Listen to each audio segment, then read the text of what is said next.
Hi, Todd. Hi, Laura. How are you doing? I'm great. It's the afternoon. Oh my gosh, how does this feel? It feels amazing. It's not It's the morning. also the afternoon here, and so like we're I in know. the same part of the day, I mean, kind sort of. Yeah, it's exciting. That's It's nice. a gorgeous sun. It's another gorgeous sunny day here in Los Angeles. How's it in Charleston? It's actually gorgeous and sunny here too. The weather has been absolutely perfect. Like probably a bad day to choose to record a podcast. Well, and you threw a baby shower today, didn't you? Well, I mean, I helped. It was a group effort, but yeah, I had a baby shower before this. So it's been pretty hectic. I also, it's my weekend with the kids, so had to juggle childcare and all that. But I think that the mother to be had a lovely day, and That's wonderful. I, did my part in various ways, and I'm, really excited. The baby, her name's going to be Olivia Beatrice. I've been calling her Livy B, and she's due on my birthday. So I'm like, please, Oh my gosh. please. Oh my gosh. Well, that would make her what? You're a Taurus, right? Yes. That would make her a good person, is what it will make her. Amazing. Amazing. Yeah, God, this week has been kind of crazy. I had a couple auditions this week. I had a couple of voiceover auditions. Really? So I did not know that. Been in front of the mic a lot this week. I had auditioned for a Kellogg's commercial and auditioned for something else where, they wanted a very low voice, talk right down there. Yeah. Be super manly.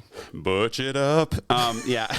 So, yeah, no, but yeah, it's been a great week, really fulfilling week. And I'm so excited about our guest today, who I've known for years, Miss Crystal Alicia Garrett. I am very excited for everybody to really hear her message. I mean, she was awesome. I will thank you for your connections. Oh, no, getting us in touch. But, I think that this can be very eye-opening. I mean, I feel like we say that every time, but this is one of the more emotional kind of episodes that we've had. And I think it's funny, though. We did laugh a lot, too. We laughed so much that we cried. We laughed so much we cried. It was... You made a MacGyver reference, I did didn't make you? some... I mean, I'm pretty much randomly making MacGyver references all the time. I don't Just really... all this. I don't know where you've been for the past 30 years, but like it was kind of a big deal. We had a really good time, and we did. And I think that it's definitely going to come across. Hopefully. Yeah, agreed. Let's tell our listeners a little bit about her. Crystal Alicia Garrett, the former Miss South Carolina of 2007, is a gifted singer, songwriter, and actress who graduated from the University of South Carolina with a BA in music with an emphasis in voice. Crystal has opened for Jennifer Holliday, Keisha Cole, Robin Thicke, and Ciara. She has performed as a guest production vocalist for Princess Cruise Lines, touring Northern Europe, the Caribbean, Australia, and New Zealand in various shows, including Born to Dance, which was produced by Stephen Schwartz. Crystal has guest starred on television shows such as Atlanta on FX and Tyler Perry's If Loving You Is Wrong on OWN. She will make her big screen debut this September in the satirical comedy Honk for Jesus, Save Your Soul in theaters and streaming on Peacock. Her single entitled I Need You is available on all digital outlets worldwide, including iTunes, Google Play, and Amazon. Woo-hoo. Nice. Also, that is Labor Day weekend that Honk for Jesus, Save Your Soul comes out. So mark your calendars. I can't wait to see it. Me either. I'm so excited. All right. Without further ado, introducing Crystal Garrett.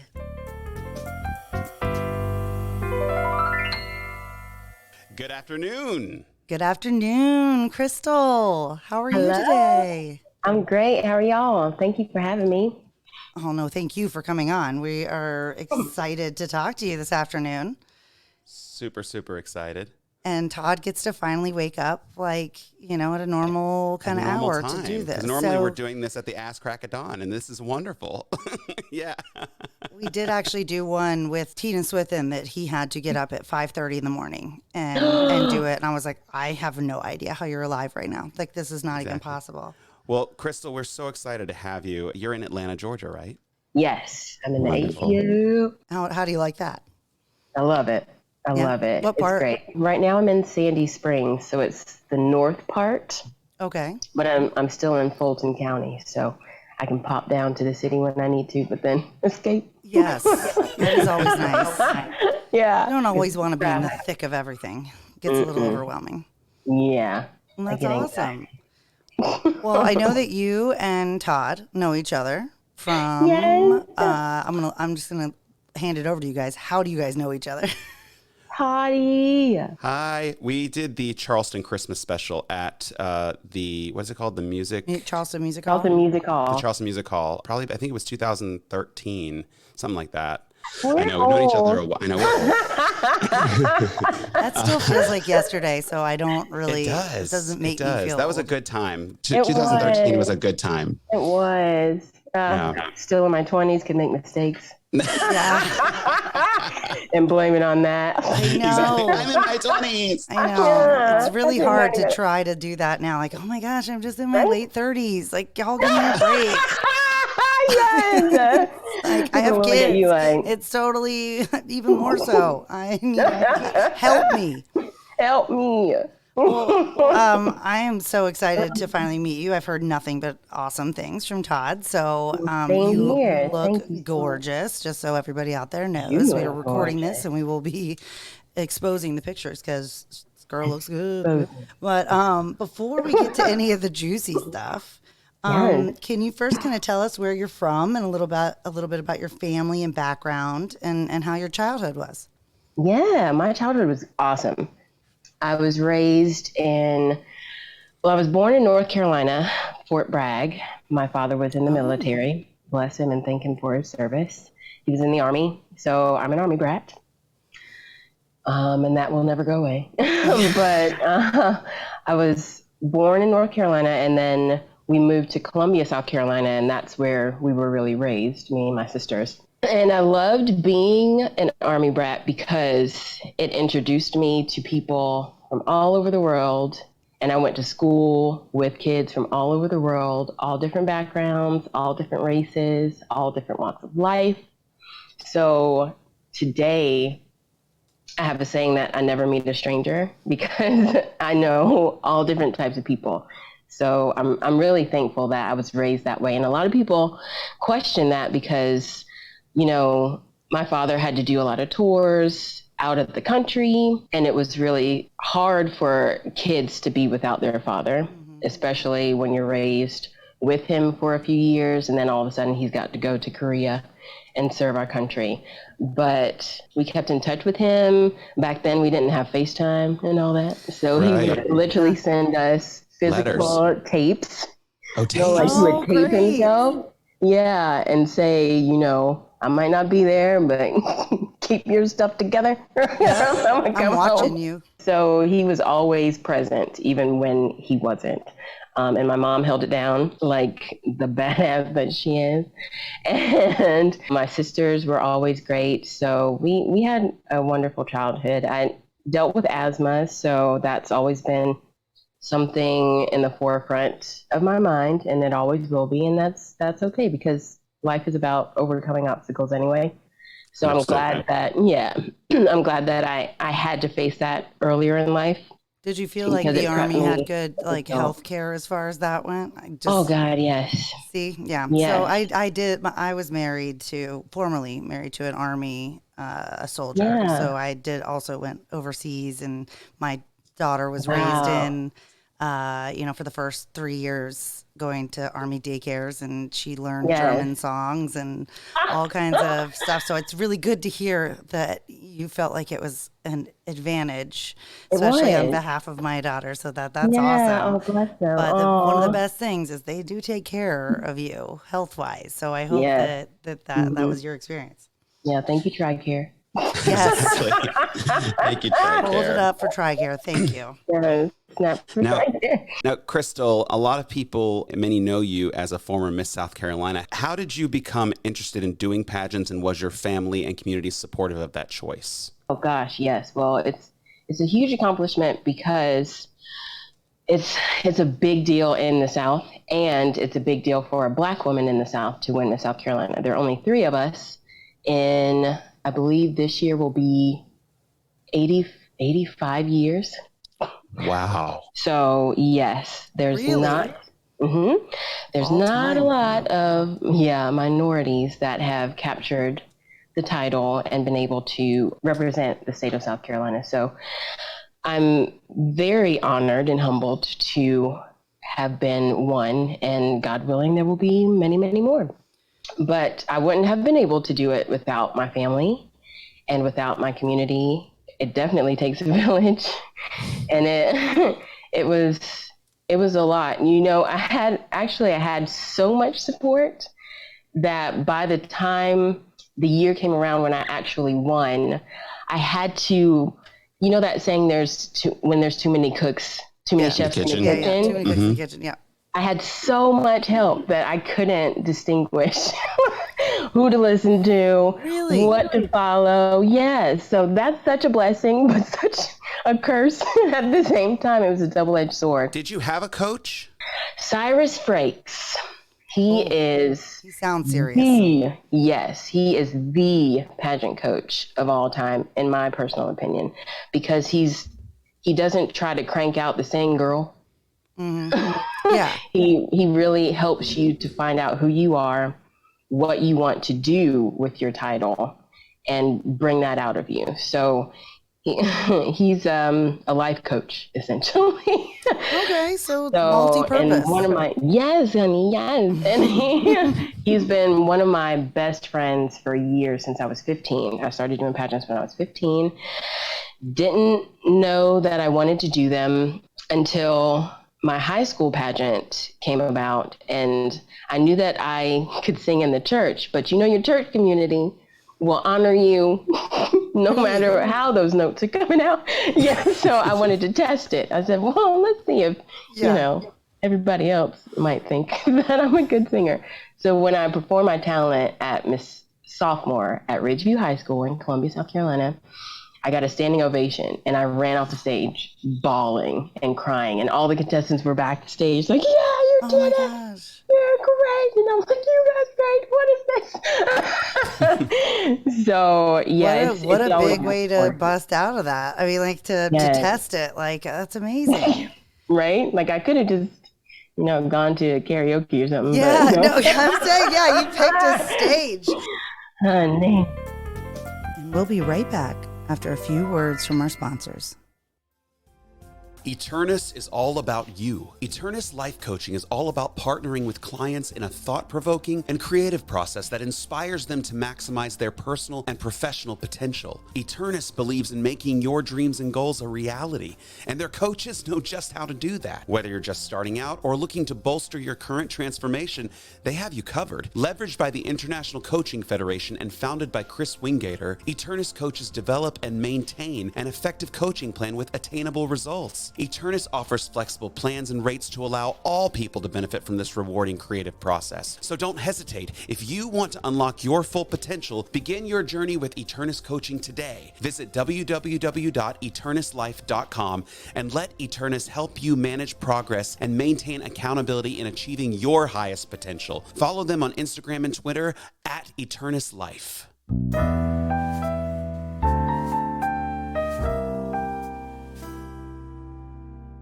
Did you always feel this like draw to be like on stage and have like, kind of the show business aspect, or did you kind of find it the other way around? Like you were interested in pageants and then that led you to explore being on the stage? Yeah. Well, I knew at a very early age that my parents thought I could sing, because my earliest memory is being 4 years old, sitting on the sink in Fort Jackson, and my mom putting lotion on me, and I'm singing Mariah Carey, and she stops putting lotion on me and just stares at me. And I remember her doing that. And then she said later on she did that because she couldn't believe what was coming out of my mouth. As a 4-year-old child, hitting all the Mariah Carey notes. So I never thought that I would be in the music industry per se, but I've always wanted to put smiles on people's faces. Mm-hmm. And I realized that through my voice, I was able to do that. So I started, being in the church choir, and then it expanded into being in pageants, because I was actually hanging out with the wrong crowd. Oh, juicy. Mm-hmm. Let's get into that. Let's get into that.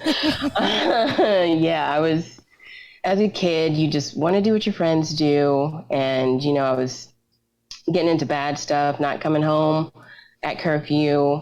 I got a military father. That was not going to stand. I was gonna say, I don't know how Well, that's I know you have a military father, but I've also met your mother, and I'm shocked that she would put up with that. She didn't. she was the boots on the ground, okay? She was the boots on the ground at home, so she was holding it up for both of them. Yes, that's right. So I had to make a change because I was getting in trouble too much. And I said, I'm over this. In church, we would always do community service. And then I realized through pageants, you're given a pedestal, or really a platform. A platform, yes. It's like you're physically given a pedestal. That's amazing. Yeah. Yes, a platform to help people in a bigger way because you can get your foot in the door with titles. So I noticed that because I had a lot of friends that were in pageants. And I also wanted to explore my singing more. So I noticed that all the girls in pageants had their stuff together. Their grades were right. Mine weren't at the time. I was not applying myself the way that I should have. And they really empowered me to do more with myself. What was it like competing in Miss America? And what was it like competing as a POC? Well, also tell us if it's okay for Todd to keep saying POC. I think that's a good question as well. If it's a teachable moment, teach me. You can say the full. You know, I was going to say African American, then I was going to say black, and then Yes. I think that's why we're having this podcast, because there's always, you've taught me this many times, there's always a teachable moment. For all of us. Mm-hmm. I mean, ignorance is not bliss. Right. Not for everybody else. Like maybe for you, but not for everybody else. Like, no, I want to know. Teach me. Tell me some stuff. That's the only way that you grow and expand your horizons. But competing as a woman of color in Miss America was intense. And it was a moment in time that I really appreciate having, because there were a lot of teachable moments for me in myself and to other people. So as a Black woman, I'm shaped a certain way. I got booty. Mm-hmm. I've got curves. Mm-hmm. And in the pageant industry and in the entertainment industry in itself, being a stick is what's widely acceptable. A lot of women are built as a stick, and I didn't know that. Yeah. And I met a lot of friends who were upset because they were being called too skinny, but that's how they were born. They would eat the house down in front of me all the time. And they're like, this is just how I'm made. And I would look at their moms and they would be built the same way, so everyone comes in different shapes and sizes. So my only hang up about pageants is the way that they look at women's bodies. There's no way to determine physical fitness from just looking at someone. Whoa. Way that someone has depicted physical fitness in our society is sad, because I've seen women who are dancers that are thick but can do 15 fouettes and leaps around the smallest girl. Or I have seen the smallest girl lift a lot of weight. So how can you determine physical fitness and strength from just looking at someone? You can't. So my suggestion for the pageant industry would be to hopefully look at something different. But do you think the swimsuit competition completely needs to be eradicated? It has been. It has really? been. Okay. Yeah. I didn't know that. Miss America no longer has swimsuits. Okay, well, unfortunately, that's a small step forward too. But of all the people that had to walk out there in a swimsuit, I'd be pissed off. Right? And I had to do it. Yeah, exactly. And imagine me listening to that. Yeah. That the swimsuit competition is gone. I was like, wait a minute. I missed that. Right? Whose idea was this now? 15 years later. Oh my God. How much glue spray I had to use? I had to use. But that, I mean, going through that it was traumatic. Yeah. And I suffer from a lot of trauma from that still today when I look at my body in the mirror. I'm 30 pounds heavier than I was when I competed for Miss America. Yeah. I was a size 2, and that was not natural for my body to be a size 2. Would you say you felt objectified? Yes, absolutely. And I felt that I needed to fit the mold for a while. I would say a couple of months before I went to Miss America, I decided that I was not going to eat a yogurt for dinner. Oh my God. I was not going to grab pieces of fat on myself while I looked in the mirror. I was not going to look at all the other contestants and compare myself to them. What did your coach, like, did your coach help you with that? Like, was he supportive of the fact that you were not, like, he didn't stand there and draw things on, like, circles God, on no, everything? Okay. No. Just want to make sure you had those people It was amazing. Yeah, and my parents were amazing. There were so many people in my village, and I know that they were trying to help, and I get that their heart was in the right place. But the way that they were trying to help was sending me in a bad direction. Some people suggested that I get liposuction. Oh my God, Crystal. How old were you? At that time, I was about 18, 19 years old. That is nuts. I mean, like... Yeah. I didn't know you went through. I honestly didn't know you went through all that. Yeah. Eating yogurt or applesauce. No, I mean, I literally, if I have one giant goosebump, like we've talked about, is going to be the name of my book. Todd, you're so sweet. Yes. But I'm in one giant goosebump because I didn't even compete in pageants, and I had the exact same experience. You know, like being a young woman it's like one of the most grueling experiences, especially if you're built different. Like I was, even at my skinniest, never within like a BMI that was considered, like I was always considered overweight, even when I was like teeny tiny. And I was watching, this very much just reminds me of, I watched this documentary on Netflix, The Rise and Fall of Abercrombie and Fitch. And how, I don't know if you've seen it, but it's like, I watched it yesterday. Oh my God. It's one of those things where it's like, it always made me a little nauseous, like the whole store and everything, like the fact that everybody was just, why were all the girls like sticks and all the guys were jacked? And you're like, okay, they're clearly two different kind of standards here. But they've changed now, right? Yeah, they have changed. They got rid of. They've gone the complete opposite direction, right? They said that in the documentary. Yeah, so they're turning around, but that was like a period of time where people, like, that was a victory if you could fit into a pair of Abercrombie jeans as a girl when you were 15 or 16 years old. I looked at that store and kept walking. I mean, trust me, I remember I every time I went in there, I got the heebie-jeebies. I didn't like it. And the only pair that, like, I had this one pair that somebody gave me that magically fit. And I mean, I wore those for years, and then the second they stopped, the second they stopped fitting, I was like, my life is over. You know, like that's how I think intense it is. And so I mean, I just feel you so much on like I've never been able to be in that category of like, you know, that I got hips before all my other friends, so I would like look in the mirror and like hold them in to see if I could like get my hips to like go back inside my body, or use the muscles and and or I would do leg lifts in bed before I go to bed, just like aerobics right when you wake up. When you wake up. I mean, like I starved myself. I did, you know, Atkins while I was playing volleyball full time. It's nuts. So I can't imagine, like, it's got to be times like 1,000 in the pageant world. So, I mean, for one, highly commend you for even putting your, you know, going into that at all, because it's hard enough as just a normal girl. And I commend you for making it through that time, because it's not easy. And especially with the way that magazines and everything that's out there that's visible to young women and young men, everything that is visible is important. Like, that's why I say that it's so important for everyone to have representation. When J-Lo and Beyonce came out, I was like, my people, I'm okay. It's okay. I'm okay. Oh, I can look like this.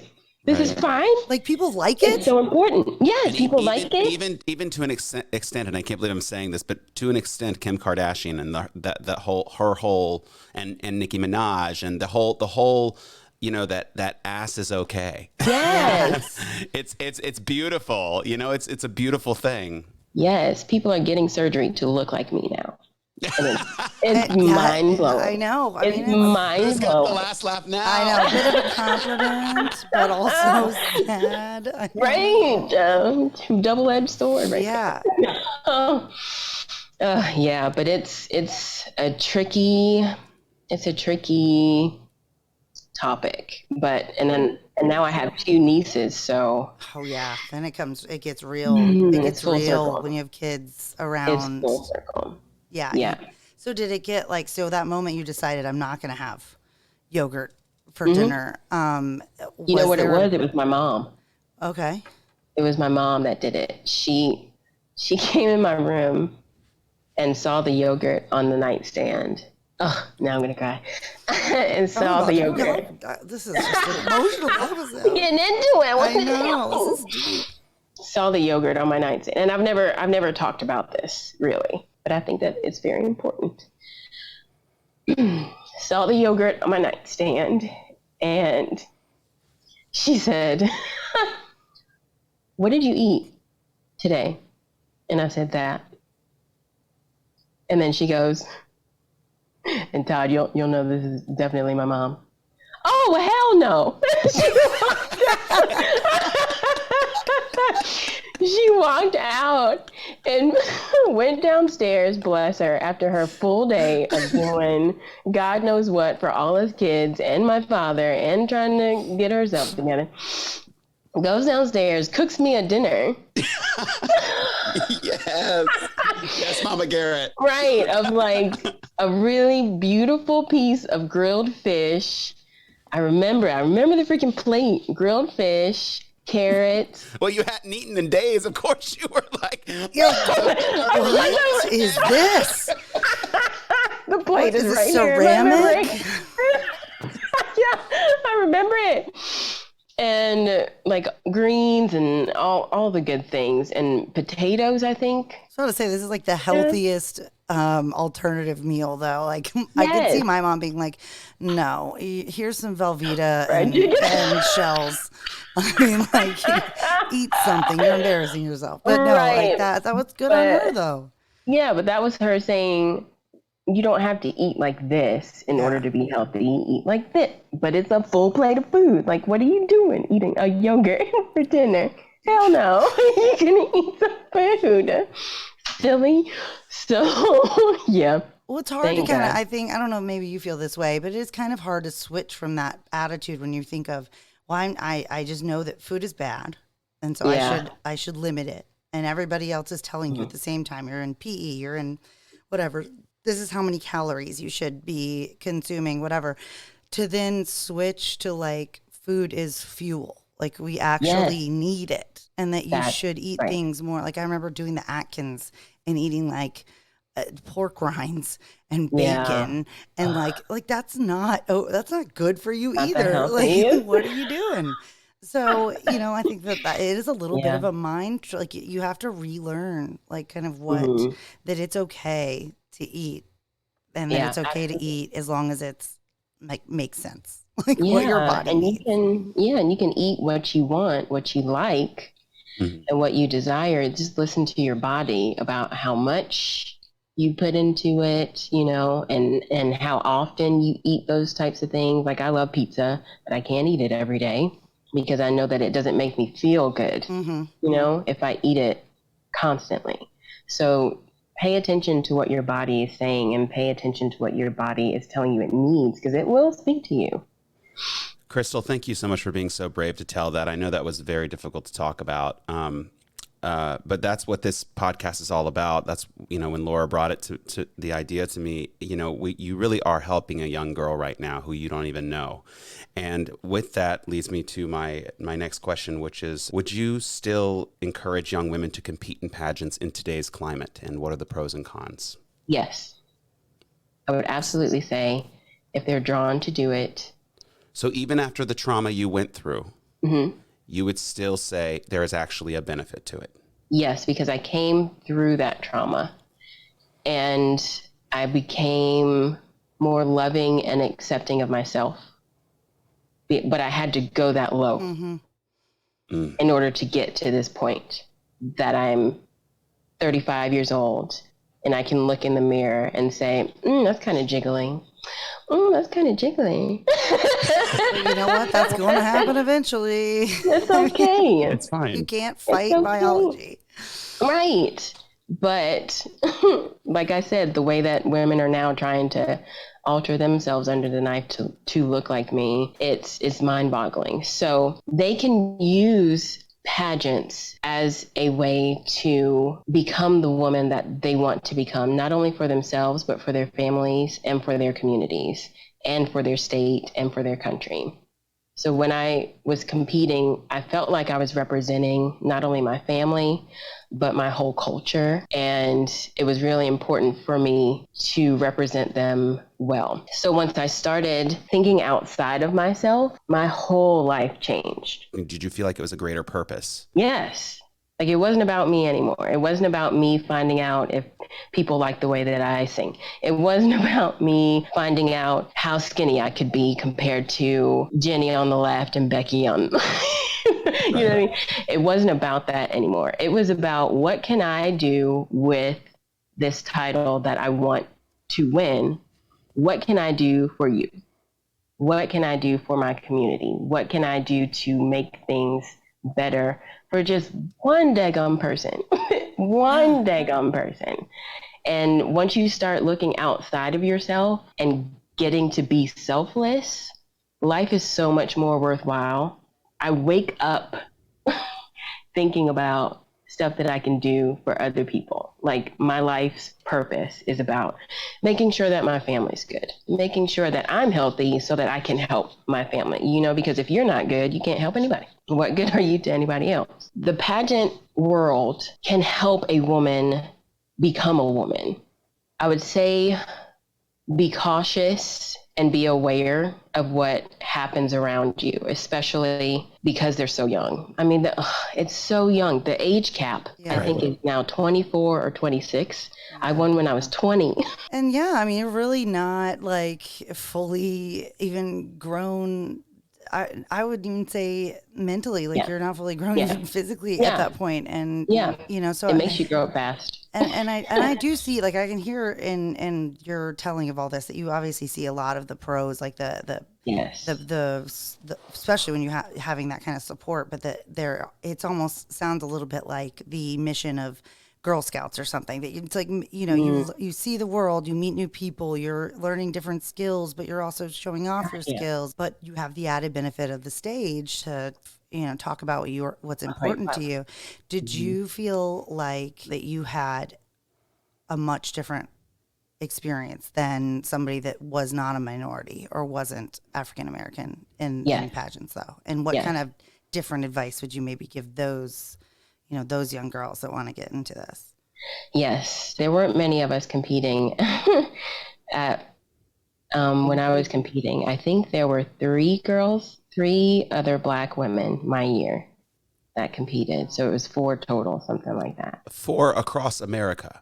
Wow. Oh, no. I mean, sorry, I'm talking about South Carolina. South Carolina, excuse me. Yeah, at Miss America, 1, 2, counting, which is a shame. 1, 2, 3, 4, 5. 5 of us. Oh my gosh. See, yeah, that seems like underrepresentation of the population.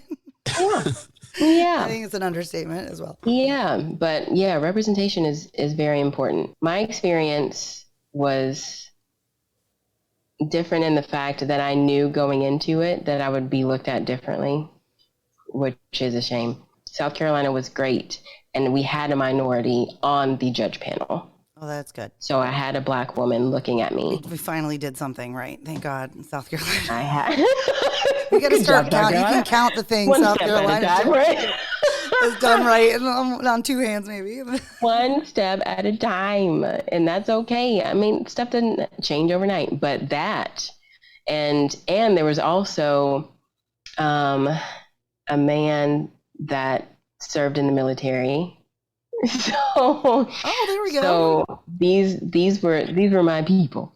Yeah. So also women that are competing have to understand that depending on your judge panel, you could win, or a different judge panel could be there and another girl could win.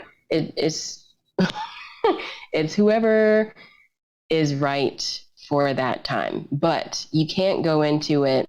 I knew, being a woman of color, I couldn't go into it thinking, oh, they want this type of girl, so I have to be this type of girl. No. And that's what my family and Cyrus helped me and helped to instill into me. They don't know what they're looking for. You're telling them. They never know what they're looking for. You have to tell them that you are what they're looking for because you want to do X, Y, Z for your community, for your state, and for your country. And it has to go beyond you. So once you get to that point, then that's when real change can be effective, not only for you, but for everyone that you represent and everyone that you're trying to help in your community and in your state. And now, a few words from our sponsors. Next page is sponsored by my restaurant, Bay Street Beer Garden. We're located in what was once an old train depot in downtown Charleston, South Carolina. Pretty cool, huh?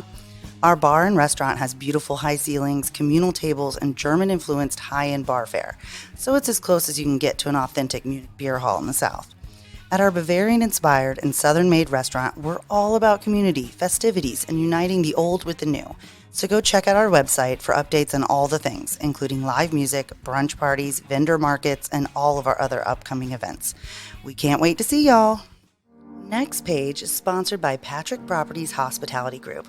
It's no secret that Charleston is one of the top wedding destinations in the world, and I'm thrilled to say Patrick Properties is the premier wedding and event company in the area. Since 1997, PPHG has unveiled 5 of Charleston's grandest properties and estates, faithfully restored and transformed into exquisite venues for special events. At Patrick Properties, we believe that moments matter, and our experienced team is committed to making each one extraordinary, with unrivaled service and professional expertise. So if you're looking for a classy venue for your next big event, check out Patrick Properties Hospitality Group on their website or social media.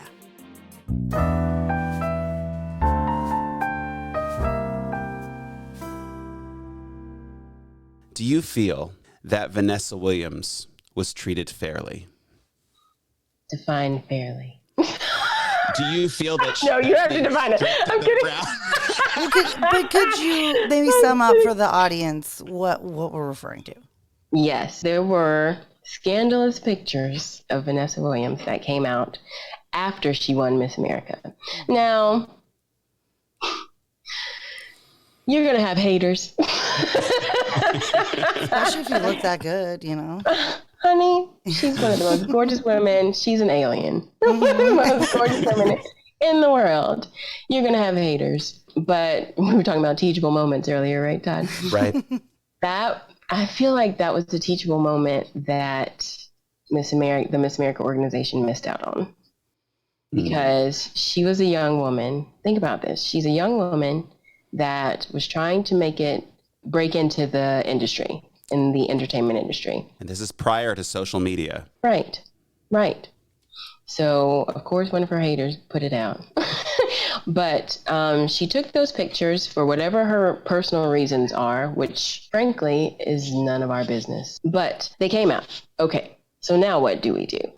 I wish, and I think about this all the time, I wish that Miss America wouldn't have, and this is my opinion, forced her to resign, because I don't know if she did it on her own, if she was pressed to do it. Who knows? We weren't in the room, right? But for whatever reason, she resigned. I wish Miss America would have allowed her to keep her title and explain why she took those pictures. We're talking about women in the entertainment industry. It's a man's world. This is a man's world. Yes. I've learned to stop trying to sing on this show. But yes, it is a man's world. Sing it, girl. Sing. I'll be the baritone. Fine. Baritone. Come on, you could have done the harmonies. I'm a tenor, really, but let's not even go down that road. You can still do it.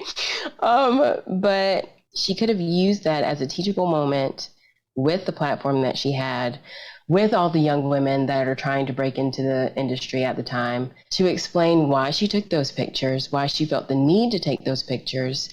And it may have shown growth in her because she competed for Miss America as a Black woman, won, and she probably didn't expect to do that at the time. That's why I was wondering, like, we don't even know when these were taken.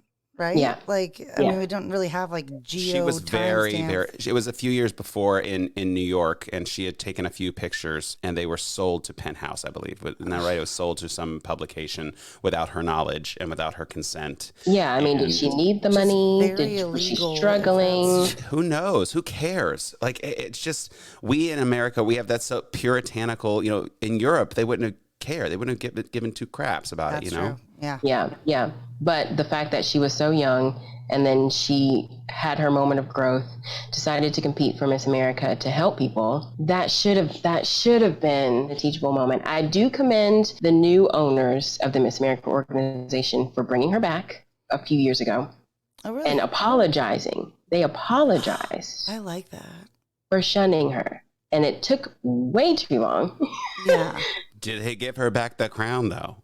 I don't think they did. But that's, see, well, she won out of all those ladies. Well, I do have a question, though, about the crown. This is, I'm not to devalue or undermine or like in any way invalidate Vanessa Williams' experience, but the crown itself, like theoretically, you pass it on, right? Or do you keep the crown? You keep I actually have mine. Stop. Oh my God. Oh my God. Oh my God. I have a tiara. Right, I should have worn it today. You should have. You know what? This was God, because I just got back from visiting my family in South Carolina, and my mom was like, "Take your stuff, take your including stuff. Your crown, because I have, or else I'm leaving it on the porch." I need space." God bless her, but. So here's my crown. Oh my gosh, I love it. Oh my God, it's stunning. I have it sitting on the couch because that's just where I put it when I came in the door, and I don't know. Well, I thought you were like, I'm gonna talk on this podcast. I did not. Like, there's a gown over here that she's like, please get this out of here. Can you please just like hold it up a little, or maybe put it on your head? And you know what's funny about my crown? Oh, I can't put it on my head anymore. Why not? Not the reigning queen. Oh, okay. That's See, a these funny are story. rules that I would have issue with. You know, like It's this is why I could never perform in a pageant, because they'd be like, "You have a big mouth. Please stop." No, that's the point of pageants, to have a big mouth. Yeah. To stand up for yourself and stand up for other people. That's what it's about. Look at this random pink rhinestone. Oh, that is cute. I like that. But that's not supposed to happen. Okay. So it just came from the manufacturer. Yeah, and I was like, oh, I like pink. Yeah, well, this will do. I can't wear it, but oh well. But like, it's like breaking down and everything. God bless it.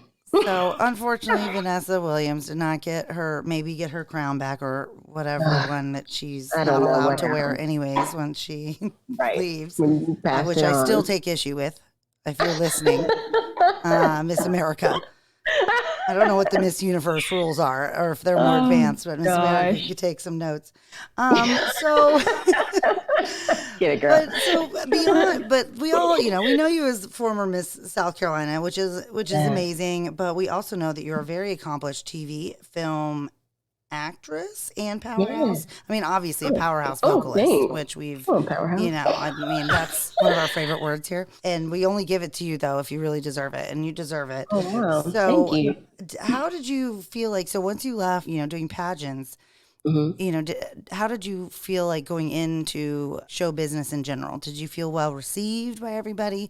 What was your kind of general experience right after the pageant?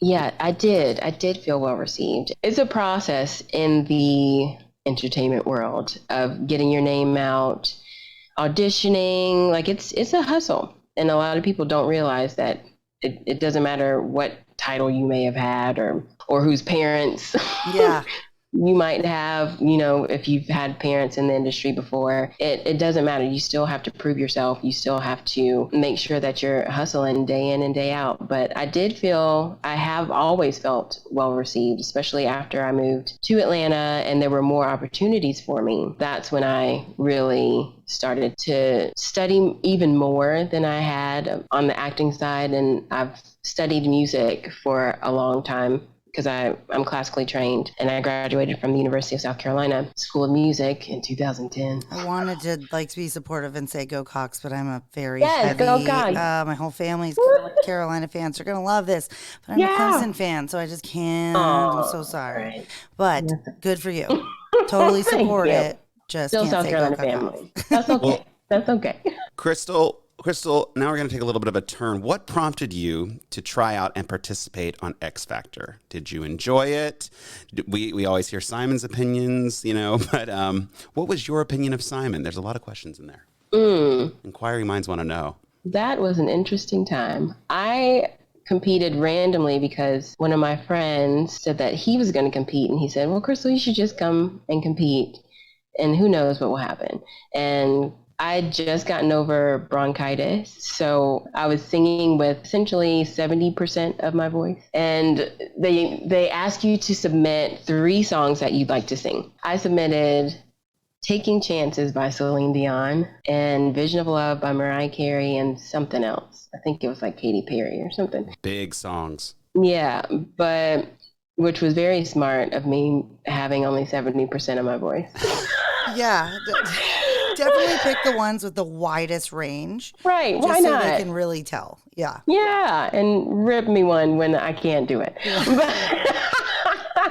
But I was like, you know what, God, let's just go out with a bang if this is it. So it was in Charleston where I competed. Really? I didn't even know we had tryouts here. That's cool. Mm-hmm. And Simon Cowell was there, and so was Kelly Rowland. Hold on, stop the press. Simon Cowell was in Charleston, South Carolina. Where was it? It was at the Coliseum or something? What is it? Yes. The Coliseum? That big venue. The North Charleston Coliseum. Yeah. Mm-hmm. Yeah, that's where the auditions were. And my sweet parents came and my little sister came to support me. So when it was my turn to audition, we had been sitting there for hours and hours, and I was warmed up. And then they just pull you out and they're like, okay, it's your turn. So I go up there. Military, like, hurry up and wait, Right. And the film industry. Yeah, exactly. It sounds, I'm learning that they're very similar. Yeah. Yeah. But I went out there and I sang Taking Chances, and my voice cracked. And I said, okay, I'm just going to keep going. And I kept going and I kept going. And then Simon Cowell holds his hand up for them to stop the music. And I'm like, crap. Wow. They start discussing amongst themselves. There were 4 judges. And Demi Lovato was a judge as well. And she's a former pageant girl. I did not know that either. Mm-hmm. Yeah, she competed in pageants a long time ago. So we related to each other on that basis. And she said yes, even though my voice cracked. And the other lady said yes. I can't remember what her name was. Oh, no. And then Simon said no. Was it Kelly Rowland? I was Kelly Rowland involved. Kelly Rowland was the last one to decide. So her vote was, I think, the deciding factor. Something happened where it was up to Kelly, right? So I was like, come on, Kelly. Come on, girl. Please. Demi. And, and she was like, I think you have more than what? Like she could tell. She could tell that something. You have bronchitis. Yeah, was going on. You'll be great when that's gone. Yeah, so let's give this, talk about taking chances. Let's give this. Yes, that was a really good song choice, actually. So they set it up good. Go ahead, producers. But so she decided to go off of that and say, I'm going to take a chance on you. I'd say yes. So I made it through to Hollywood. But during the discussion, Simon actually said, I don't think you have a good voice to me. Just flat out. Oh, Simon Cowell. To me, Simon's not a vocalist. Yeah. What is he? Right. So bless him.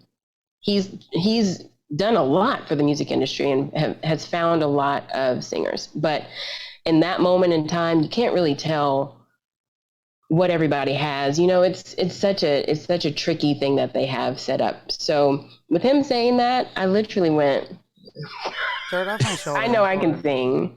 Yeah. Okay. Yeah. Like, you're dumb. Like, that's like, does that all. But I love that you went to the typical Southern bless him. Bless him. Bless your heart. Bless your heart. Oh God! You were raised in Columbia. I was. Yeah. Like, don't tread on us, okay? Right? Simon Cowell, try. But what's funny is I was raised in the South by Yankee parents. Well, so that was a fun upbringing. I had a New York accent until I was 6, and then I went to school. Then it was this. Yeah. And then it changed. Yo, Mom, I want some coffee. Yeah, Barbie dolls. I want to play with my Barbie dolls, Mom. You're like, where did you come? We're not even from Crystal. Can you imagine? There are videos of me with that accent. It's real interesting. Oh my gosh. Well, we're going to have to get a hold of those and put them in the podcast. Put them in the podcast. Yeah. Oh, God. Jeez Louise. So I guess in general, like it seems like you're drawn, if not maybe chosen somehow for the stage in a way that you end up there somehow pretty often. Yeah. Do you ever have stage fright? Oh, yeah, every time. Really? Yeah, I'm loving never goes like away. I like hearing this because I've talked to Todd about this, and we talked to the girls in Honey Fire and multiple other people that perform, and they're just like, yeah, no, I always feel like I'm gonna vomit. I'm like, why do you do this then to yourself? Yeah. Well, it's a part of it. Like that, you feel alive. I'm like, I'm alive. I'm living. Now. Yeah. Woo. So that moment, oh my God, that moment right before you step on stage is like... It's always a thing, isn't it? It's always a thing. It's always a thing. The butterflies, the thought that you're not going to do great, but being in the industry long enough, you realize that, yeah, it's live. I call it live TV, even if it's theater. Live TV. Same thing. It's live TV. Stuff's going to go down. So just live in the moment. You're alive. You're living. You only have so much control. Yes. Do you have like some kind of like ritual to kind of like prayer? Yeah, okay, there we go. That's good. Dear Jesus. Dear Jesus. Help me through this. Take the wheel. Yeah, Jesus. just take the wheel and also take these butterflies away. Yeah. I literally say, okay, God, you got this. And then I go on stage like, you got it. Don't go anywhere because we'll be right back after a few words from our sponsors. Next Page is sponsored by Rogers, Patrick, Westbrook, and Brickman Law Firm, located in Mount Pleasant, South Carolina. RPWB attorneys are experienced, respected, and tenacious. The common thread of their work is that they help those who have been wronged. They often lead class action lawsuits and multi-district litigations against large corporations. So they're the ones fighting the big guy. And people tend to notice. Their attorneys, including my dad and future guest, are highly regarded by both peers and adversaries, and were voted best law firm in 2021 in U.S. News and World Report. Their proudest moments are when they help ordinary, hardworking Americans who have been harmed through no fault of their own. So if you need attorneys with experience, innovation, and determination, give RPWB Law Firm a call or visit their website at rpwb.com.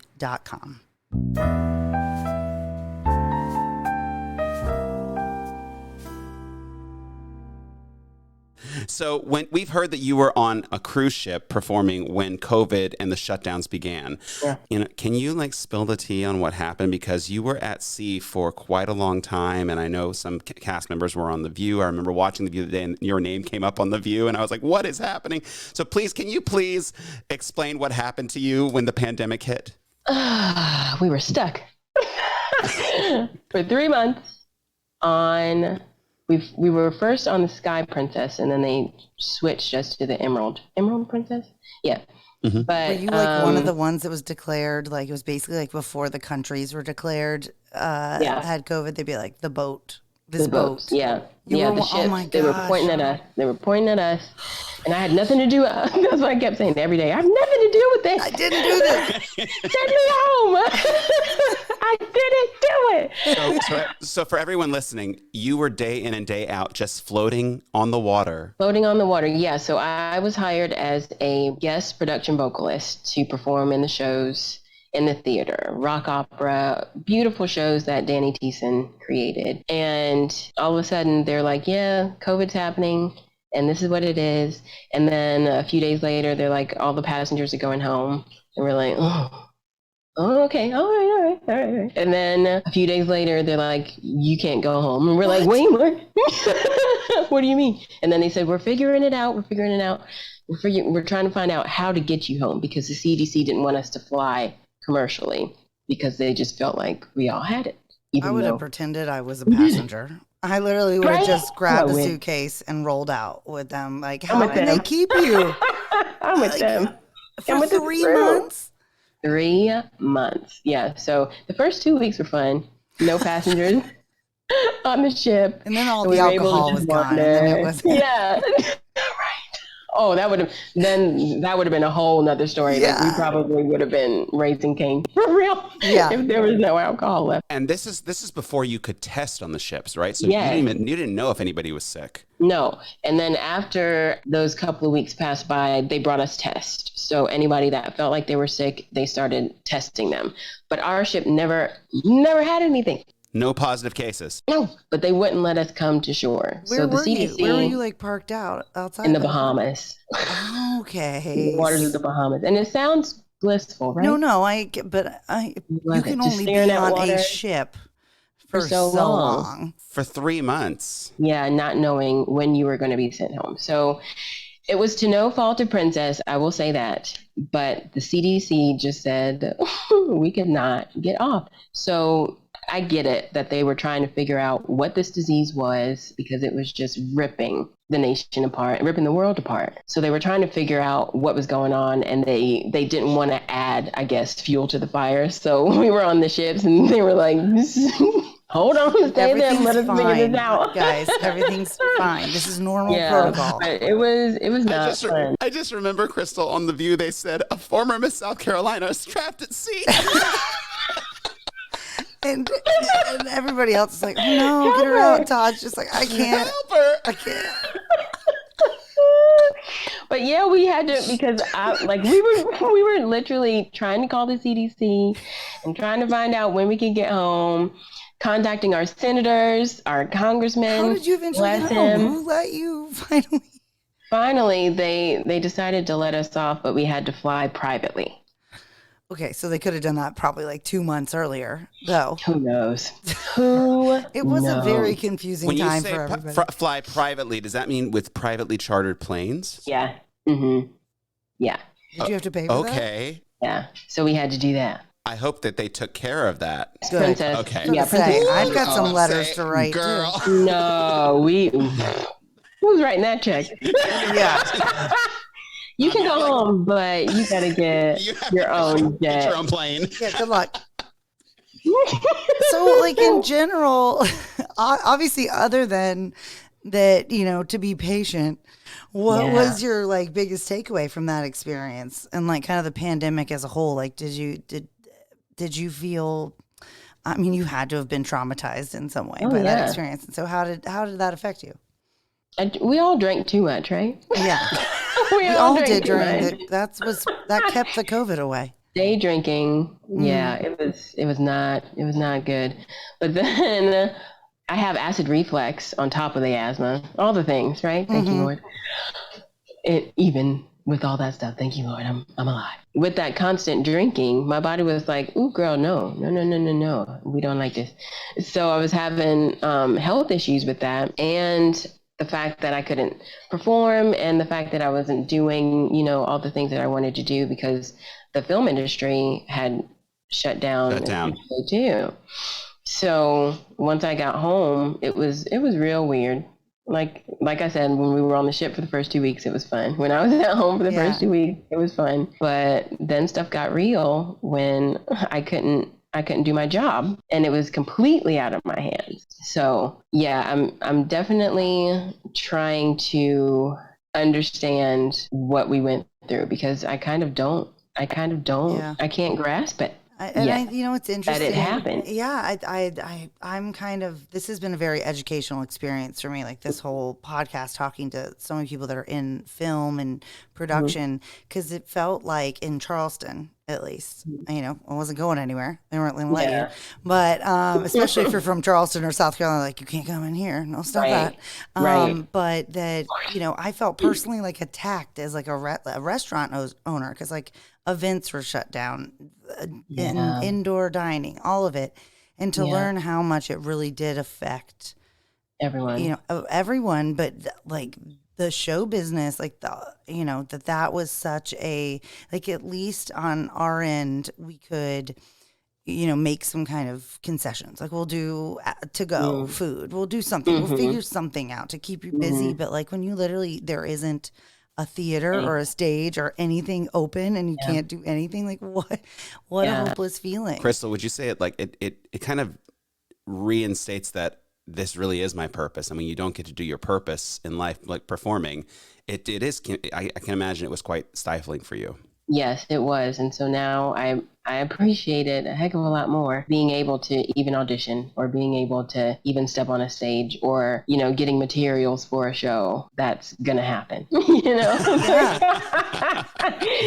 I was definitely humbled. So Crystal, are there any causes that you're specifically passionate about? Why? Yes. So we talked about my asthma a lot. We haven't really talked about it. We haven't really, you suffer from asthma, and it's funny. I didn't know that we share that. And and Crystal, I just want you to know, I went to asthma camp. I did too. Stop it. Really? There's an asthma camp. Yes, it was called Camp Puff and Stuff. Oh, that's great.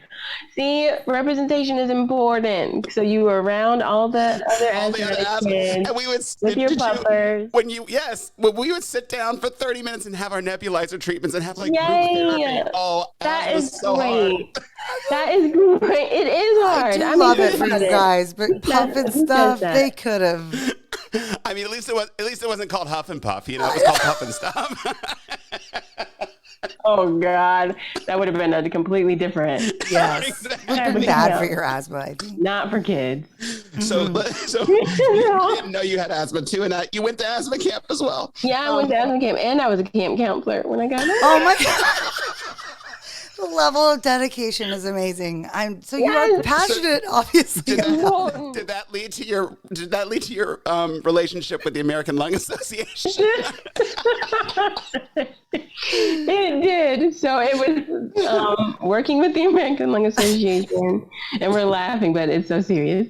Working with the American Lung Association was a part of my platform. So I've always been a volunteer and an advocate for them. ALA representing, I just want you to know I'm also big sport. So thank you. I'm doing a dancing competition for them. Yeah. Are you? Yes.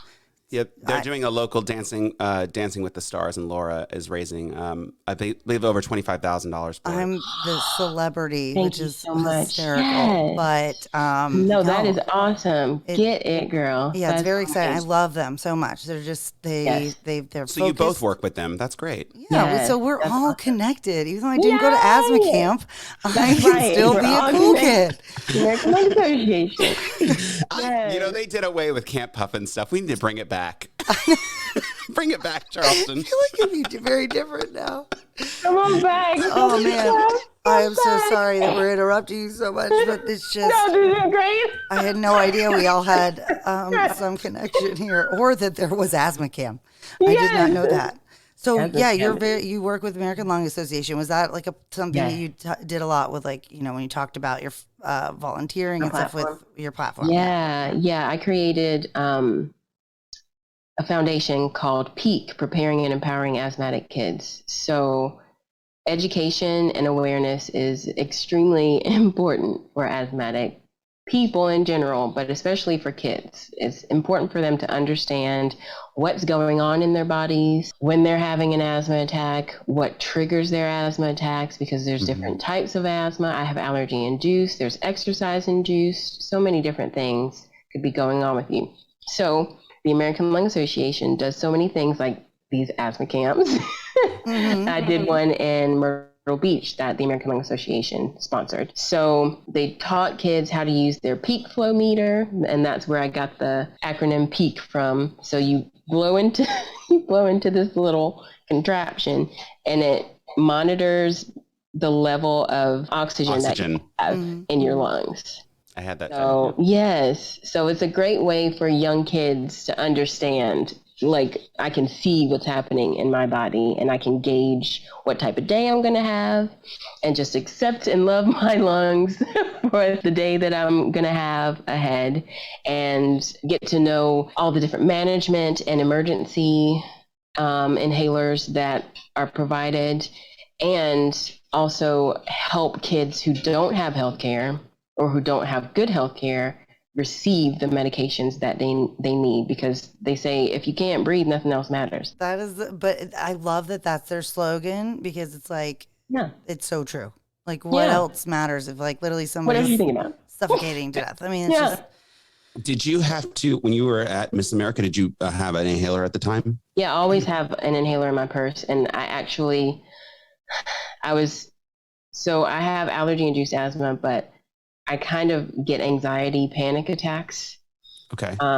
If I get really nervous, and I have to make sure that my inhaler is around. Is that new, or was that since you were younger? The panic attacks? I think it started when I got into the entertainment industry. I mean, that's not funny, but like, of course. But it's a thing. I may have had it as a child. I don't remember, but I know that, it's onset from anxiety, dealing with whatever performance I might have. It comes and goes. So going to my Miss America interview, my muscles and my larynx were really tight. So I just wanted to have it on me. So I literally carried it to my interview just in case, because I didn't know what was going to happen. And during an asthma attack, you can actually have a panic attack from the asthma attack. Oh gosh. So I remember doing that terrible. As a kid. Mm-hmm. Yeah. I have panic attacks. I couldn't imagine. Oh my God, more than that. Like, how do you? Yeah. Like, imagine I tell people breathe through a coffee straw, and that's essentially how it feels when you're having an asthma attack. It's like making me have a panic attack thinking about it. Like, oh my God, I can't breathe. Now what? So the biggest thing that we did at asthma camp, actually, as a camp counselor, was to try to teach the kids to stay calm, as calm as they could during their asthma attack. And a kid actually had an asthma attack during that week, and he did so great because of all the tools that, we told them to just sit and focus on what was happening and get their emergency inhaler and slowly take deeper breaths, deeper and deeper and deeper as they went along. So he did great. But asthma camps are very important. Yes, no, they're not funny. That was just, I love that y'all have that shared experience. We have to laugh at ourselves. And right? And, we gotta. And I don't know if this is a good segue into what I wanted to ask, but Todd did tell me, he told me he talked to you before this, and that he mentioned to you that the most I knew about you was that you had a foot swelling issue, and that you got a kick out of that. So I felt like we were already spirit animals, but we are. You did I right. love you said that she has a foot issue and she got a kick out of it. That's even funny. Yes, one for you, Laura. You each have one. No, but you did right. I found a blog. You wrote a 3-part thing about it. And so I was like, this girl has been through a lot with this foot thing. And I was just like, oh my God, there's so many other things. But can you tell us about kind of what that is? So I have lymphedema, and I have what's called primary lymphedema because I was born with it. But it didn't start developing until I was a teenager. So you could either be a baby born with a swollen limb, or it will develop in your teenage years or your elderly years. So my left foot started to swell after I sprained my ankle playing basketball in middle school. So I got it checked out, and then they did some terrible acid test on my lymphatic system because they did an ultrasound and found out, thank God, that I didn't have any blood clots. So their next thought was that I had lymphedema, and it was starting to develop because the sprain triggered it. So we did this acid test where they put acid in my lymphatic system, and it went all through my body so that they can see what was going on. And they determined that in my left groin, I only have one lymph node that's responsible for keeping all of the fluid flowing in my left leg. And you're supposed to have tens of them, like 40, 50. And you had one. And I have one. Okay. So I call her Polo Tank. Poor little tank. Stop it. You did not just make that reference. I love it. Poor little tank. Shout out to Cat Williams. Poor little tank. She tries to keep all the fluid flowing, but it's just her. Yeah. So the fluid just rests in my foot and it swells. So I've got to get lymphatic massages to remind my body to keep the fluid flowing.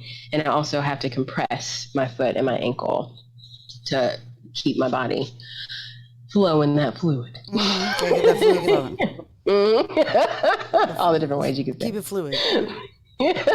All the fluid. But you did kind of talk a little bit about how that affected, like, getting jobs and things like that. Like, do you feel that that's gotten better now that people? It has. Okay. It has, because I guess people are more aware now that I've told my story. Before, a lot of times before you're cast for something as a model or an actor, they look into you and they want to know your background more, or they ask you to tell your personal story so that they know who they're hiring and who they're going to be spending their days with in and out. So that's great that they're on that path now, because they want to know you behind your talent, behind your abilities. So I'm thankful that we've gotten to that point. But as a teenager, being a model and in society, you have to look perfect. Mm-hmm.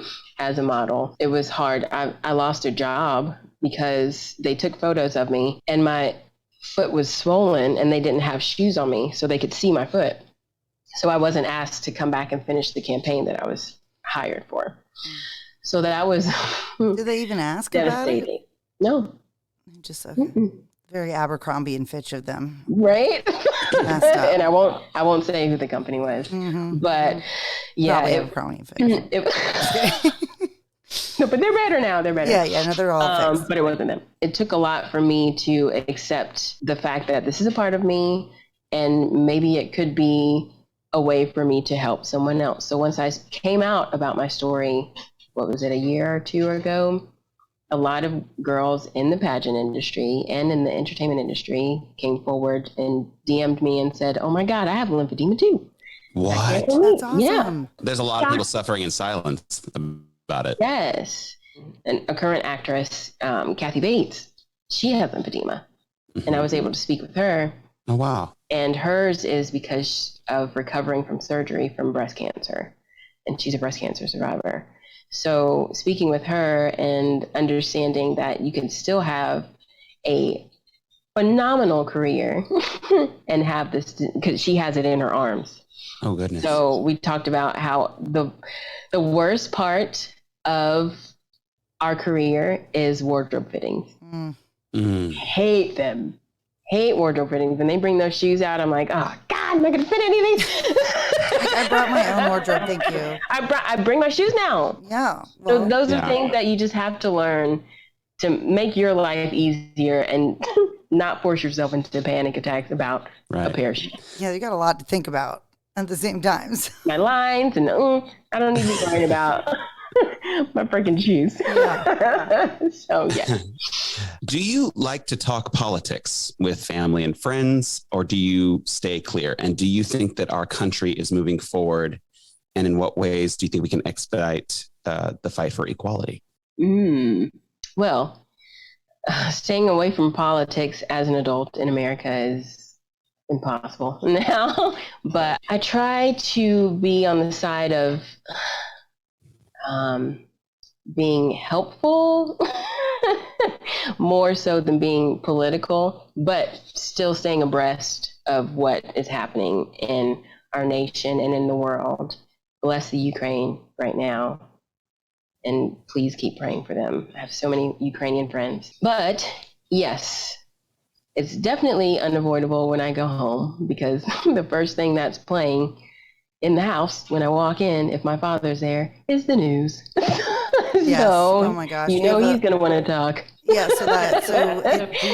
Do your parents have similar political views as you? Yes. Okay. Yes, they do. So that's helpful, but it doesn't stop them from yelling. Yeah, or being obsessive about it. My parents my parents are definitely like, when you walk in, it's just 24/7, mostly CNN. And I'm like, okay, I do love Wolf. I love, Anderson, but like, does he have to be in all like our business all the time? Like, come on, I think it's got to have an effect on your psyche at a certain point. It does. And I've mentioned that to them, and I was like, this is so great that you guys are aware. Yeah. Very aware of everything that's happening. But you got to give yourselves a break because you could drive yourself nuts if you go along the side of trying to be helpful and trying to affect positive change. I think that that's very beneficial, and everybody can do that. You don't have to be political in order to affect change. So we're making so many strides toward equality. I said that it's a man's world, but really not for long. Not for long. And we've been I think we've been running things. We've been running things. Agreed. Just not in the forefront. Yeah.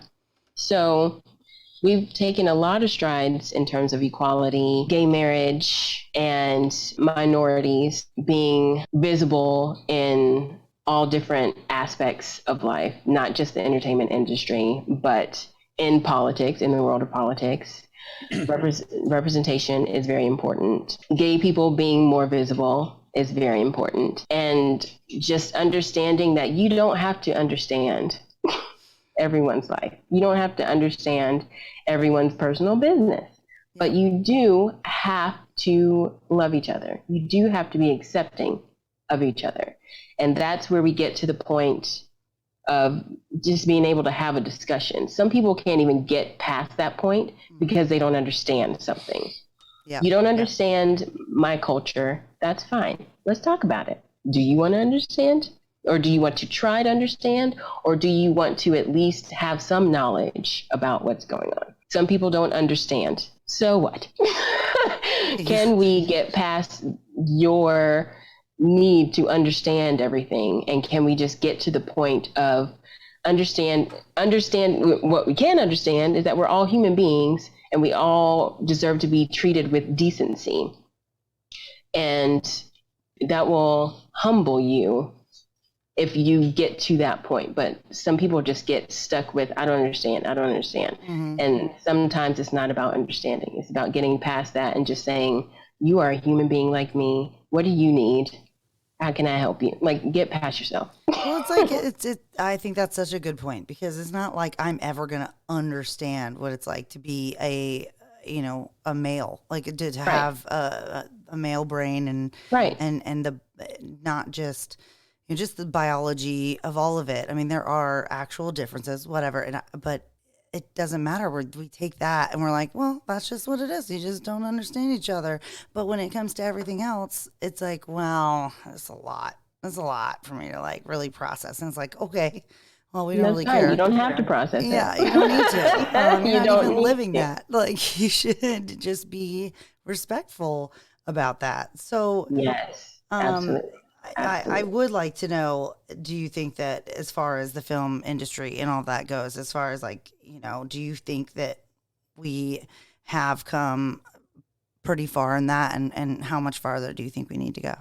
We've made a lot of strides with women of all colors, of all shapes and sizes being represented.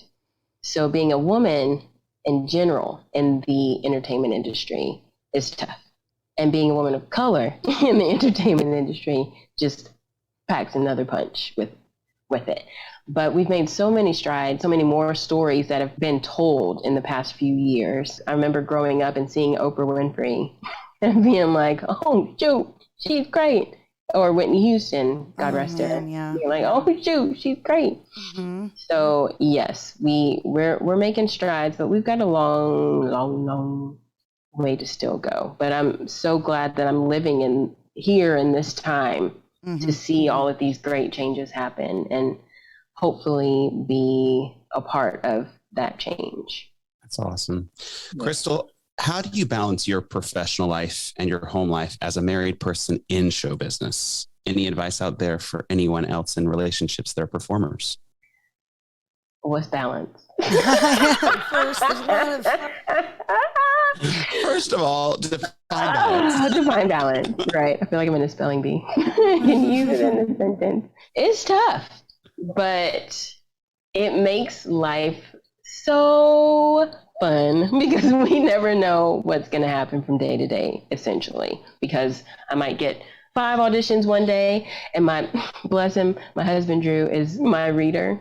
So when you're an actress or an actor and you have an audition, and there's lines with you as a character and other characters. You have a reader that reads with you off the camera, and that's always my husband, bless him, and he's like, yeah, I'm the helper. Oh, that's great. But He's always very supportive. He is. He's super supportive, and I could not do this without him. So God knew what he was doing, putting us together. We grew up together, but we didn't start dating until 6 years ago, and then we got married 3 years ago. Oh, I love stories like that. So cute. yeah, we've known each other since we were 10. Well, I was 10, and he was 8. I'm the older woman. Oh, cradle robber. Yeah, cougar. But my advice to anyone who has a similar setup in their life is to just go with the flow. Because I used to be a type A personality and wanted to control everything, wanted to try to control everything. But being in this industry, I've learned to let go of a lot of stuff. And also being married to the husband that I'm married to. Drew is so sporadic and just would do the most random thing, like, oh, you wanna go here, or you wanna eat at this place, and I would be like, okay, what are we doing this week? Like Monday? Yeah. Also, you have 5 readings you have to do with me tomorrow, so just pencil that in. Yeah, spontaneous. That was the word I was looking for. Yeah. Sporadic works too. It's he's willing to roll with the punches. Yeah. They always, Crystal, they always said, if you want to, make God laugh, try to plan your life. Yes. She will throw a. Yes, they will. Something in your path. A monkey wrench. That's right. Okay, all right. All right, we're doing this today. All right. Thank you, Jesus. Yes. Here we go. Well, speaking of spontaneous, well, it's actually not spontaneous, but we have a tradition on this show of asking a question of the day. The Todd and I answer separately, but we want to hear your answer because it's probably maybe much more well-informed than ours. You may have gotten this question before because it is on the list of the most commonly asked questions for pageant contestants. But there are some reasons that I think it's been pretty obvious that I chose this one. Okay. How different would the world be if women were to rule the world? Women already rule the world. See, that's I have a Boom. Yeah. But we have, like I said, we have been ruling it, but it just wasn't advertised. Oh, there you go. The secret's out, guys. Behind every good man is a greater woman. So true. They always said that, but they never let us actually say it ourselves. Yes. Do you remember that movie, My Big Fat Greek Wedding? And she said, Tula, the man is the head of the house, but the woman can turn the head, is the neck, and can turn the head any way she likes. Right. I think that's absolutely 100% true. And it's also true, yes, I believe that women have, I agree with you, Crystal. The point of it is I agree with you. Women are already running the world. We've been doing it. Yeah. So now that we're in the forefront even more, and as time goes by, it'll continue to be visible, then I think we're gonna make some great things happen. I'll tell you what. Yeah, I felt like once I met Michelle Obama, I was like, my whole entire world and life shifted because I went to a fundraiser before Obama was even elected. It was like a fundraiser in Charleston on Meeting Street. And my parents got, tickets to, or whatever. I went. I was just along for the ride. I knew my mom was obsessed with Obama, and I was just like, let's go. And she was actually the one that spoke. He didn't. He did a little tiny, thank you, Michelle. She's amazing. But she was the one that spoke, and I was like, oh my God, I just met my idol. I just didn't even know what to do with my hands. Oh my God. Right. And Crystal, I remember you met Obama, and there's a picture of you with the crown with Obama. Yes. Where was I that? met him on the campaign trail, and he was so great. He was like an uncle that I've had forever. When he talked to me, that's just how it felt. And I've never met Michelle, but hopefully one day I'll You meet her. will. You will. Just put it out in the universe. It's going to happen. Awesome. Yes, it's happening. It's and going to hopefully happen. you like me. Don't worry. I'll call her up. We'll get you together. We'll get her, I do have like a little thing to share. And it's kind of just how this is how much I'm obsessed with Michelle Obama. The other day I was watching, have you heard of the show Waffles and Moshi for kids? No. So she's like I think she created it. And so she's one of the characters, like she's Mrs. O.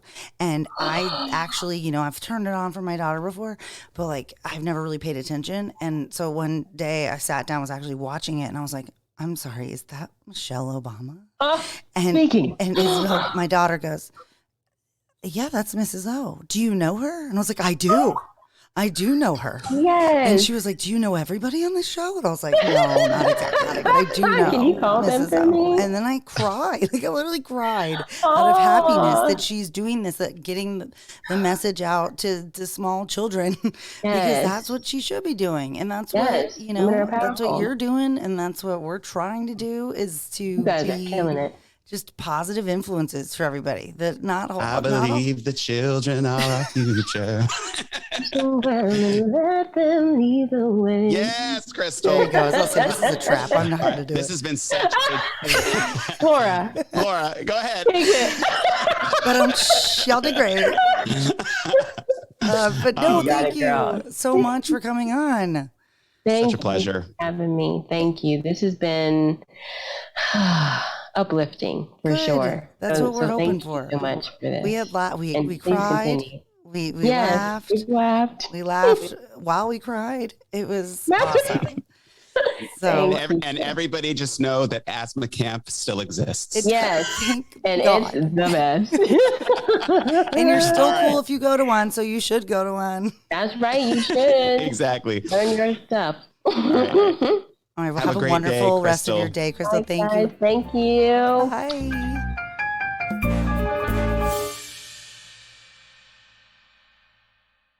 That was amazing. It was amazing. Oh my God, Todd. She's so great. What were your thoughts? I knowing Crystal, I got to hear so many other stories that she had never shared with me, and it was such a privilege to hear her story. I mean, all of her ailments and all of what she's overcome, and how she's been able to use the Miss South Carolina platform, the Miss America platform, to sort of further her career, and she just continues to grow every day. And I just loved the interview. It was very emotional, and it was very It was intense. I think that was the first interview that we've had that there was like legitimate. I think we've all had like shocked kind of moments or taken off guard, but they're for the audience out there. Give Todd got a little bit verklempt, but we all did at some point, because it was.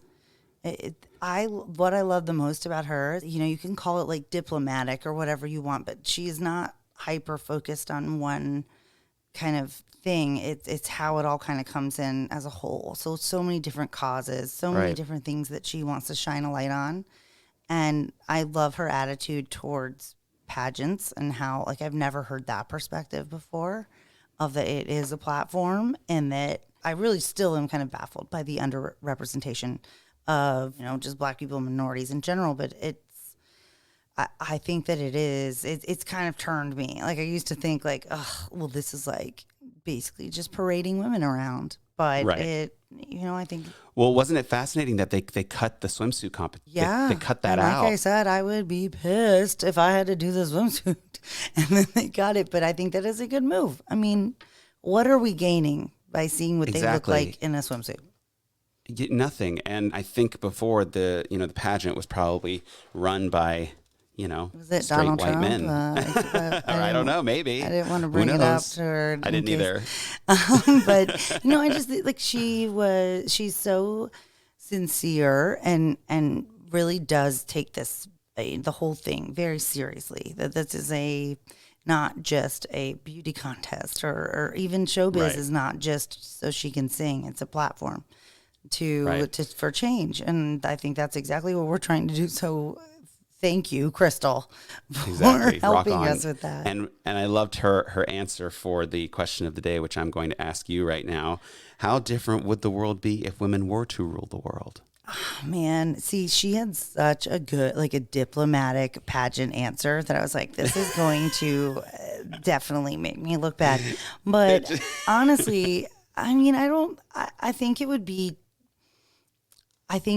a much more compassionate world. And I don't mean that in that men are not compassionate, but I think that there's a lot of black and white thinking that goes on with males sometimes, and that there is a lot more avenues for diplomacy. Women talk, that's right. It's shown in scientifically in our brains, like how our communication areas of our brains are just a little bit more developed, more overlap of using both sides of our brains. And I just think that there would be a little bit more understanding and like a more maternal, all-encompassing, listening, open, like just a little bit more accepting of not. There wouldn't be as much fear. I don't think this fear of having something taken from you, because women, I think, have been used to that in a way. So it's like we're not like, oh man, the power's gonna be taken from us. Like Crystal said, we're kind of been doing this. We found a workaround.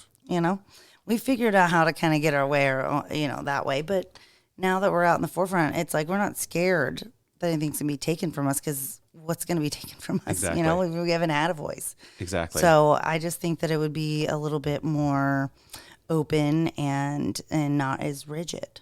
Right. But I want to ask you, what do you think the world would look like if it was run by women? I was really, really, really upset when Hillary didn't win, just for the sheer fact that I want to see what would happen. And a lot of people would argue with me and say, well, Hillary was already president and when Bill, Well, also Kamala is probably pretty much running the exactly. I don't want to say it, but yeah. Now. But I want to know. I want to know what it would look like if the entire congressional body were filled with all women. And or predominantly more women than men. I would like to see what it would be like, what kind of things would be more, what the attention would be paid to, and the agendas. The agendas. And I do think that, I think that there is, not that women don't have ego, but I think that the male ego, there is a lot more that happens with stalling conversations. Men get up and leave a conversation, and a woman, I feel like will sit there and outsmart you or outwit you in the conversation, but she won't have to leave the room. Do you know what I'm saying? She doesn't have to. I feel like women. No, we're not leaving until we get this figured out, Todd. Exactly, and it's like you can rant and scream and leave if you want. I'll be here when you get back. When you're done being a baby. I do feel like I know that I think there's been an unfair kind of obviously it's a stereotype for a reason, but the unfair stereotype of the hysterical woman. But if you really pay attention, I think men throw a lot more fits than women do. Oh. And I think it's because we're used to not getting our way. And gay men? We're going well, there we go. That's a whole added aspect. I mean, talk about a tantrum. Jeez. Woo! Yeah, no, agreed. And but I would love it. I think the world would be, I agree. I do agree with you to an extent that it would be more compassionate. But I've met, listen, I've seen some women who do not run on compassion, and they're way, there are some women that can, that are way more quote unquote stereotypically masculine than there are, but I think that if we had more variety of women and more women, period, it would be a better world, a better, more gentle world. And to speak to that, I think that a big thing is, it's not like I'm saying that men don't have like feelings. I think the problem is that men have so many feelings, and that they're not able or allowed to or seen as being able to express them in a normal, like in a controlled and nice way. Correct. And that maybe if women were in charge, we'd be like, hey, listen, you're allowed to cry. You're allowed to say this. Like, we're not going to tell you to go rub some dirt on it. We're going to be like, look, tell me what's up. You can still, quote unquote, be a man and take care of the house and do all those things. If that's your stereotypical, like the way you want to live your life and the way you want to present, you can still do all of that and cry. It's like, it doesn't have to be mutually exclusive. Todd proved that today. Yeah. I think. No, it was really beautiful, honestly. And I do think that should be encouraged so much more. I mean, and whether that takes women ruling the world, or if it's just people understanding that we're all people. We just need more, because we're not men bashing on this show. I'm not going to bash my own gender, but I do feel that there's something there that there at least needs to be more friggin' equality. Yes. Just the same, and it goes both ways. Like there should be an acceptance that men can be that way, that they can express their feelings. Agreed. And I think that's a big thing that we want to get that out there. 100%. Express your feelings, gentlemen. Stop holding it in. And we should say that thank you, Crystal, for speaking so eloquently on all subjects. God, I love a pageant queen. I know. She's so open. So open, but so like put together. But still put together. I'm like, how do I do this? I don't know how to do both. Here's the real question. Can I hire a pageant coach for my life? Yes. Like, how do I answer daily life questions? Like just I wake up and they're just like, hello, good morning. Exactly. You're doing amazing. Let's get up now. Let's get up.